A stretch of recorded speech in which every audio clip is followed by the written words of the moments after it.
So, ipapaliwalag lang natin yung isang aya, mura sa Suratul Kahf, mga kapatid.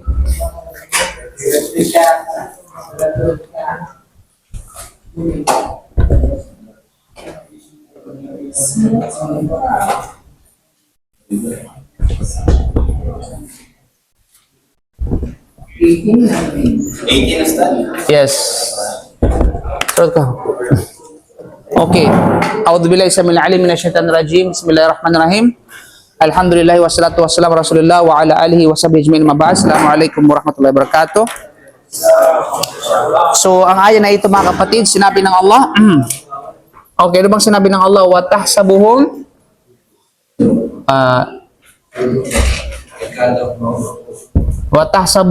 wa tahsabuhum ay qadaw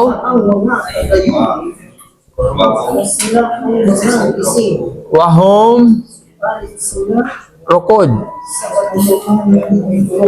wa nuqallibuhum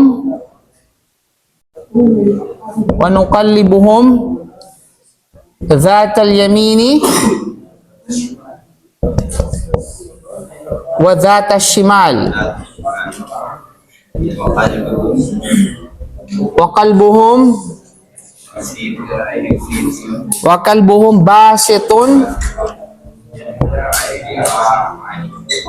basitun dhira'aihi bil wasid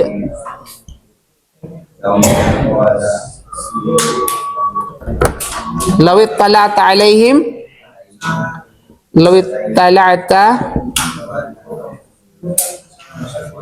talata alaihim lawallaita minhum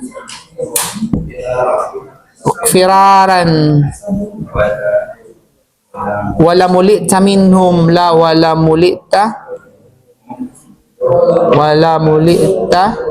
minhum ru'ba.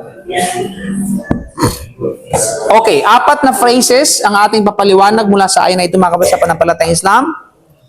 Of course, dadako tayo ngayon sa tinatawag na mga kahulugan ng mga salitang nabanggit sa ayan na ito. At ikakahulugan natin as a literal na pagpapakahulugan bago natin na-expand yung kahulugan ng ayan na ito. Watahsabuhum, ang ibig sabihin ng watahsabuhum at inaakala ninyo. At iisipin. Okay, or iisipin ninyo sila, o iisipin mo sila. Sino sila dito? Yung tumutukoy sa Ashabul Kahf. Oh. Ibig sabihin, iniisipin mo, ikaw na nagbabasa, ikaw na nakakita, at ikaw na naririnig mo tungkol sa kanila, ay kadaw na sila ay mga gising. Ay kadaw, ang ibig sabihin ng ay kaw. Or from the word ay yakva. No? Yakiv, ang ibig sabihin ay gising. Okay? Gising ang kanilang mga diwa, ang kanilang mga mata, ang kanilang mga paningin, ang kanilang tainga. Gising. Inaakala mo na sila yung mga gising. Isipin mo sila yung mga gising. Wahum rukod, subalit sila yung mga tulog. Rukod, ang ibig sabihin ng rukod ay tulog. Okay? Usually, ang narinig nating tulog ay nain. Mafinaum? Naum. So, that's another term, ika nga, rukod, ang ibig sabihin ay tulog. Okay? Wanuqallibuhum, at ibinabaling-baling namin. Sino ang nagbaling-baling? Ibinabaling-baling namin sila. Baling ba? Oh, kaya nga, Iba ng posisyon. iniiba-iba yung position. Sino ang tanong? Sino nag-iba-iba ng position sa kanila? Allah subhanahu wa ta'ala. Of course, ginamit dito yung tinatawag na plural of majesty. Okay? Plural of majesty. Ibig sabihin na marami yung gumawa nito. Bagos ang Allah subhanahu wa ta'ala, ginagamit yung plural of respect as a plural of majesty. Yan ay sabihin natin sa grammar, maging sa Pilipino, maging sa English, pag marami yan. Pero ang tumutukoy is isa na nagpapatunay sa kanyang kadakilaan. Okay? At kamaharlikaan. Wanuqallibuhum dhatal yamin, pinabaling-baling namin pakanan, dhatal yamin, yamin, kanan, at pakaliwa, yasar, no? Ibig sabihin, kaliwa, yamin, yasar. Actually, hindi yasar, shamal. Pwede yun yasar, pwede shamal. Usually, pag sinabing shamal is direction. O, direksyon pakaliwa. Okay? Pag kaliwa talaga, literally pakaliwa, yasar. Okay? Halimbawa, yung ano mo, yung tinatawag na, yung kamay mo, yung tinatawag na paa mo, yasar mo pwedeng shamal. Hindi pwedeng gamitin ng shamal dyan. Shamal, usually tumutukoy sa direksyon. Sabihin, direksyon ng pakanan, direksyon ng pakaliwa. Okay? Okay, kaya nga direksyon ng shamal, usually yung north or south. North ba? Shamali. Halimbawa, ano ba yung sa ano? Janubi, Shamali. Okay? Wakalbuhum, at ang kanilang mga aso, ang kanilang aso pala, nag-iisang aso lang, wakalbuhum, base ito, malalaman naman natin kung kaninong aso yun. At ang aso nila, bakit siya? Samantalang, isa lang yung may-ari ng aso nun. So, nag-isip, kasama sila doon sa grupo. Buti pa yung aso, sikat. Di ka tulad mo. Okay. Biro mo, subhanallah, yung aso na ito, kung sino man siya, at kung ano man siya, subhanallah, isang kadakilaan para sa kanya, isang karangalan na banggi siya sa banal na Quran. Nakasali ang kanyang kwento. Ikaw, kailan kayo makasali sa kwento yung kwento mo? Huwag mo nang ambisyohin. Makasama sa Quran. Okay. Wakal bumatang aso nila, base upon diraihi. Basit, ibig sabihin nakaganon. O nakaunat. Extend or stretch. Extended. Okay, stretch. Nakaunat, saan nakaunat? Bilwasid. Diraihi, bilwasid. Wasid, ang ibig sabihin ay, ang tamang pananaw mula dito ay sa, hindi, sa ground. Okay? Okay, sa tinatawag na ground. You know? Diraihi, ang ibig sabihin ng dira, yung kanyang dalawang tinatawag na, sabihin natin, hindi paa. Kamay.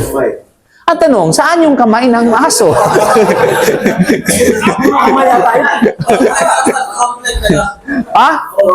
Front line. Okay, subhanallah.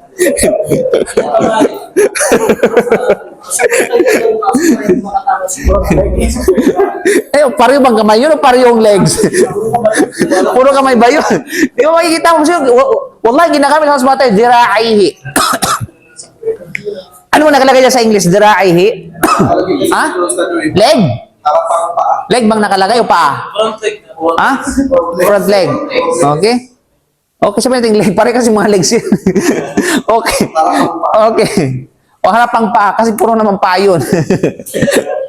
Lawit talata alayhim, lawit ka kung italata alayhim, kung makikita mo, madudungaw mo sila. Italata. Okay? Kung kasi ang dirai, single dual form yan. Ibig sabihin, dalawa dito ang nakaunat at yung dalawa ay hindi. Dirai. Okay?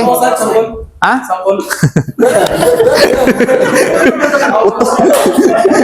Utot. Kaya bawal sa atin pa nagsasala tayo, pinagbawalan tayo na yung nakasujud tayo, nakadampi ang ating mga kamay sa ground. Yung ating dito, ito banda. Na parang, nawag niyong gawin niya nakagaya ng ng aso. No? Okay. So, lawit talata alayhim, kapag nadungaw mo sila o nakita mo sila, nasilip mo sila, italata, lawallay sa minhum, feraran. Ay talagang magkakanda, igit-igit ka sa firarang, ibig sabihin, pag-alis. Okay? Lawal sa minhum, tatalikdan mo sila ng napakabilis. Bakit tatalikdan mo sila napakabilis? Wala muli minhum ru'ba, at mapupuno ka ng takot. No? At pangamba. Ang puso mo mula sa kanila. Okay? So, yun ang ibig sabihin nun, mga kapatid. Okay? So, yun yung pagpapakahulugan, literally, nasabihin natin ng ayah, at dito kasi tafsir. Now, sa ayah na ito, mga kapatid, dinescribe sa atin ng Allah subhanahu wa ta'ala yung kanilang pagtulog. Kasi mga huling natin, dinescribe sa atin yung lugar nila sa kuweba. Posisyon ng araw.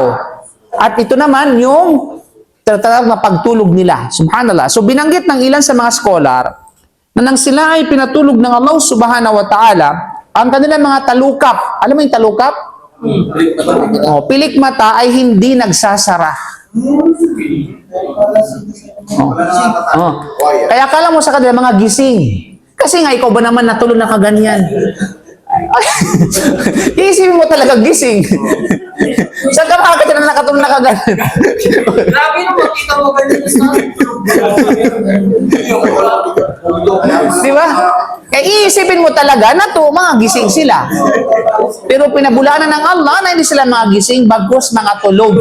Pero alam mo ba, na there is a wisdom behind kung bakit ganun. Subhanallah. Okay? Yung mga talukap nila ay hindi nagsasara at hindi nagkalasog-lasog ang kanilang mga katawan at natiling ang mga ito ay buo at hindi sila nagkahiwa-hiwalay. Okay? Same position. Baling-baling lang sa kanan, sa giyas, sa tanataw na kaliwa kanan, pero hindi sila nagtanataw nag-iba ng mga sabihin natin, ng lugar. Doon lang sila intact, buo sila. Sa haba ng panahon, mga kapatid sa panampalatayang Islam. Iba't nakakamangha. Kung ang kanilang mga mata ay natiling bukas sa tinatawag na hangin, ito ay higit na mabuti para sa kapakanan ng pangalakas sa kanila. Kasi bakit? Para sa ganun, yung hangin ay gampihan ang kanilang mga mata. At yun ang instrumento, element ng pag-preserve sa kanila ng Allah subhanahu wa ta'ala. At yun ay napatunayan sa tinatawag na science ngayon. No? Kapag halimbawa, kaya sabi na mas maganda na yung laging gising kaysa walang ano eh. Mas maganda yan na walang tulog kaysa tinatawag na walang gising. Kasi kinakailangan no magkaroon ng hangin yung ating mga mata. Okay, mapasukan ng hangin. Upang sa ganun ay hindi mabulag ang tao. Di ba, sumantakin mo, di ba? Kaya nga nagkaroon ng tatakara ay. Ha? Takarara? Katarata. Kaya mga katarata, mga kapatid, katarara. Ambot, okay? Yung mga kataratara,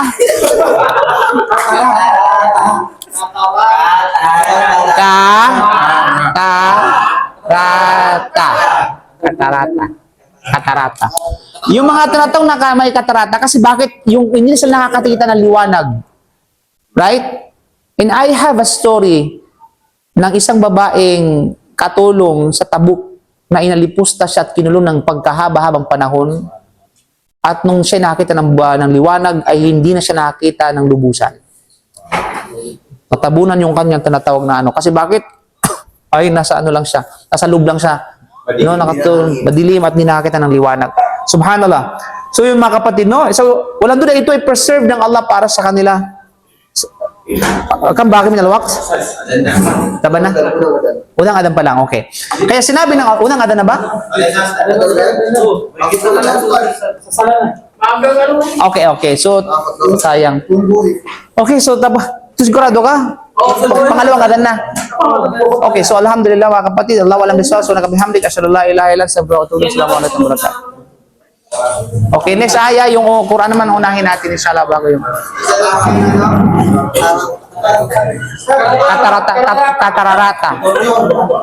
Tararata.